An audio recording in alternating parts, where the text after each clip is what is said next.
नमस्कार हरि प्रेमियों, आपका हमारे YouTube चैनल में स्वागत है। हमारी ओर से सभी दर्शकों को जय श्री कृष्णा। हरि प्रेमियों, कैसे हैं आप? उम्मीद है आप सब अच्छे होंगे। आइए आज का प्रसंग शुरू करते हैं। आज का प्रसंग है श्रीमद् भगवद गीता का प्रथम अध्याय का सुनने का क्या फल और क्या महत्व है, उसका क्या लाभ मिलता है, इसके बारे में जानते हैं। हरि प्रेमियों, उससे पहले अगर आप चैनल पर नए हैं तो प्लीज़ चैनल को सब्सक्राइब ज़रूर कर लीजिए और बेल आइकॉन को ज़रूर दबा लीजिए ताकि आप तक हमारे सारे नोटिफिकेशन पहुंच सके। हरि प्रेमियों, आपका एक सब्सक्राइब भी हमारे लिए बेहद मायने रखता है। आइए आज का ये प्रसंग गीता जी का प्रथम अध्याय सुनने का क्या फल है, क्या फल हमें मिलता है, भगवान शिव और माँ पार्वती के प्रश्न उत्तर सुनते हैं। आइए जानते हैं।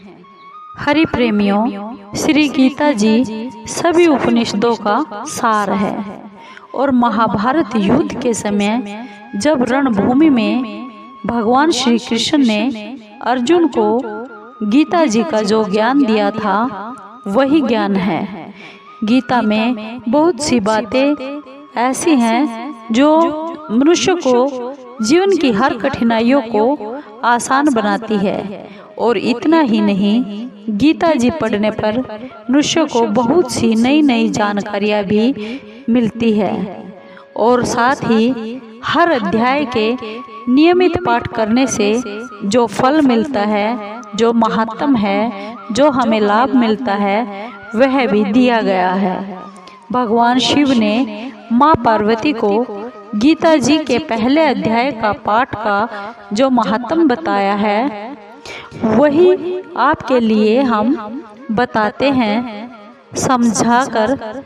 लेकिन गीता के पहले अध्याय का जो महत्व जानने से पहले यह भी जान लीजिए कि श्रीमद् भगवद गीता के प्रथम अध्याय की क्या खास बातें हैं। गीता जी के पहले अध्याय का नाम अर्जुन विषाद योग है। इसमें अर्जुन अपने बंधु बांधियों और संबंधियों को देखकर बहुत ही दुखी हो गए थे और उसी मनस्थिति का पहले अध्याय में वर्णन किया गया है, जिसे संजय धृतराष्ट्र को बता रहे हैं। आइए श्रीमद् भगवद गीता के प्रथम अध्याय का सुनने का जो फल हमें मिलता है वह उसका क्या महत्व है वह बताते हैं। एक समय माँ पार्वती ने भगवान महादेव जी से पूछा कि किस ज्ञान के बल पर संसार के सब लोग आपको शिव कहकर पूजा करते हैं। मृगछाला ओढ़े और अपने सभी अंगों में शमशान की विभूति लगाए हुए, गले में सर्प और नर मुंडों की माला पहने हुए हो, इनमें तो कोई भी पवित्र चीज नहीं है, फिर भी आप किस ज्ञान से पवित्र माने जाते हैं? तब भगवान शिव ने माँ पार्वती को उत्तर दिया, हे प्रिय सुनो, मैं गीता ज्ञान को अपने हृदय में धारण करके पवित्र माना जाता हूँ। इस ज्ञान से मुझे बाहर के कर्म नहीं व्यापते। तब माँ पार्वती ने भगवान शिव से कहा, हे भगवान, जिस गीता ज्ञान की आप ऐसी स्तुति, ऐसी महिमा गा रहे हैं, उसके सुनने से क्या कोई कृतार्थ भी हुआ है? भगवान शिव ने माँ पार्वती को उत्तर देते हुए कहा कि इस ज्ञान को सुनकर बहुत जीव उद्धार कर चुके हैं, बहुत जीवों का उद्धार हो चुका है और कृतार्थ हुए हैं, और आगे भी जो सुनेंगे उनका भी होगा। मैं तुम्हें एक पुरानी कहानी सुनाता हूँ, तुम ध्यान से सुनो। इसी समय पाताल लोक में शेषनाग की सैया पर भगवान श्री नारायण जी आंखें मूंद कर आनंद में मगन हुए लेटे हुए थे।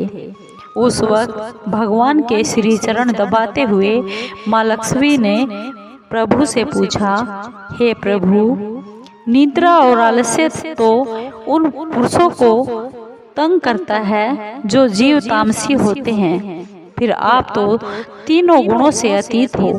आप तो वासुदेव हो। आप जो नेत्र मूंद रहे हो, इससे मुझे बड़ा आश्चर्य हो रहा है। भगवान नारायण जी ने माँ लक्ष्मी को उत्तर देते हुए कहा, हे लक्ष्मी, मुझको निद्रा और आलस्य कभी नहीं व्यापता। एक शब्द रूप जो भगवद गीता है, उसमें जो ज्ञान है उसके आकार रूप है, उस गीता शब्द रूप अवतार है। इस गीता में यह अंग है। 5 अध्याय मेरे मुख हैं, 10 अध्याय मेरी भुजा है और 16वां अध्याय मेरा हृदय है और मन और मेरा उदर है। 17वां अध्याय मेरी जंघा है और 18वां अध्याय मेरे चरण हैं। गीता श्लोक ही मेरे नाड़ियां हैं और जो गीता के अक्षर हैं वो मेरा रोम रोम है।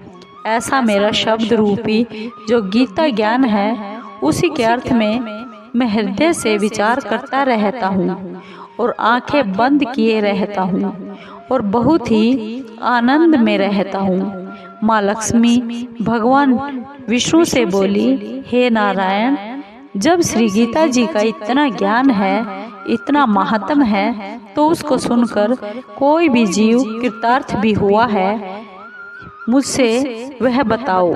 भगवान श्री नारायण ने माँ लक्ष्मी से कहा, हे लक्ष्मी, गीता ज्ञान को सुनकर बहुत से जीव उसको पा गए हैं, कृतार्थ हुए हैं, सो तुम ध्यान से सुनो।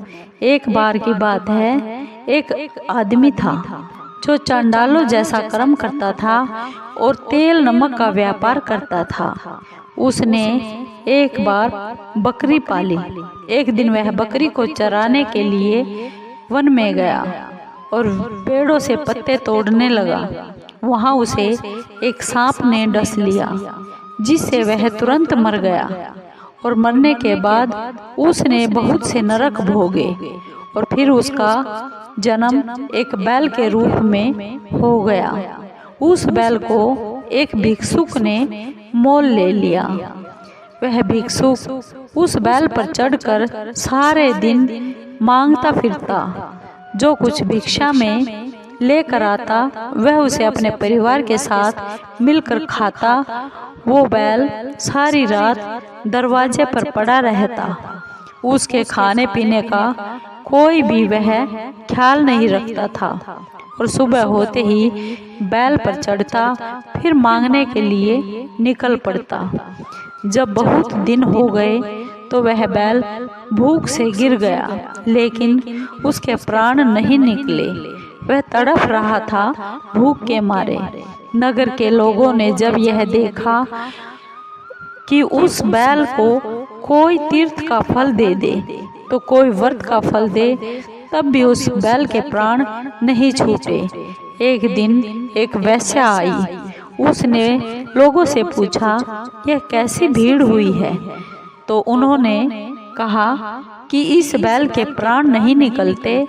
अपने अपने अनेक लोगों ने पुण्य फल दे दिए तो भी इसकी मुक्ति नहीं हो पाई और यह तड़प रहा है। तब उस गणिका ने कहा कि मैंने जो कर्म किया है इसका फल मैंने इस बैल को दिया है। इतना कहते ही उस बैल की मुक्ति हो गई।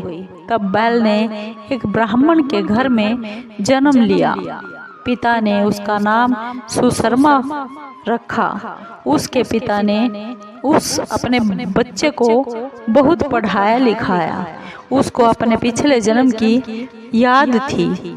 उसने एक दिन मन में विचार किया कि जिस वैश्या ने मुझे बैल की योनि से छुड़वाया था, जाकर मैं उसके दर्शन करूं। उस ब्राह्मण को चलते चलते उस वैश्या का घर मिल गया और उसके घर जाकर वह उस वैश्या से बोला, क्या आप मुझे पहचानती हैं? वह वैश्या बोली, मैं आपको नहीं जानती, तुम कौन हो? तब उस ब्राह्मण के बेटे ने कहा कि मैं वही बैल हूँ जिसको आपने पिछले जन्म में अपने पुण्य दिए थे। तब मैं बैल की योनि से छूटा था, अब मैं विप्र के घर में पैदा हुआ हूँ। आप अपना पुण्य बताएं। उस वैश्या ने कहा कि मैंने अपने जाने पुण्य नहीं किया, यानी अनजाने में हो गया, परंतु मेरे घर एक तोता है, वह रोज सवेरे कुछ न कुछ पढ़ता रहता है। मैं उसका वाक्य सुनती हूँ और उस पुण्य का फल मैंने तुम्हें दे दिया था। तब उस ब्राह्मण ने तोते से पूछा कि तू सवेरे क्या पढ़ता है? तोते ने कहा, मैं पिछले जन्म में ब्राह्मण का पुत्र था। मेरे पिता ने मुझे गीता के पहले अध्याय का पाठ सुनाया, जिससे एक दिन मैंने अपने गुरु से कहा कि मुझको आपने क्या पढ़ाया है। तब गुरुजी ने मुझे श्राप दिया कि जा तू तोता बन जा। इसके बाद मैं तोता बन गया। एक दिन एक बहेलिये ने मुझे पकड़ लिया और एक विप्र ने मुझे खरीद लिया। वह विप्र भी अपने पुत्र को गीता का पाठ सिखाता था। तब मैंने भी यह पाठ सीख लिया। उसी दिन से विप्र के घर में चोर घुस गए। उन्हें धन तो नहीं मिला, लेकिन वह मेरा पिंजरा उठा कर ले आए। उनकी यह गणिका मित्र थी।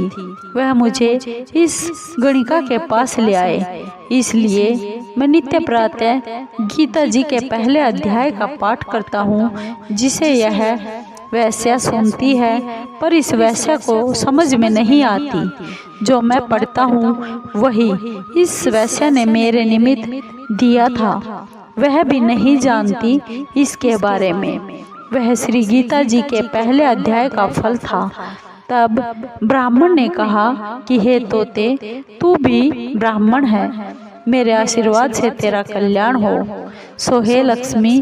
विप्र के इतना कहते ही वह तोता भी मुक्ति को प्राप्त हो गया।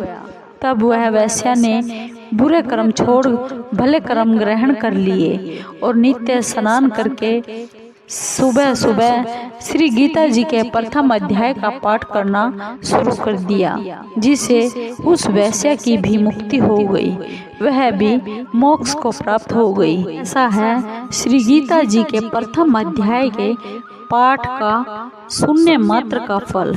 हरि प्रेमियों, आपको ये श्री गीता जी के अध्याय का महत्व कैसा लगा? अगर आपको ये अच्छा लगा हो तो प्लीज़ लाइक कीजिए, शेयर कीजिए, सब्सक्राइब कीजिए और कमेंट ज़रूर कीजिए। धन्यवाद दोस्तों।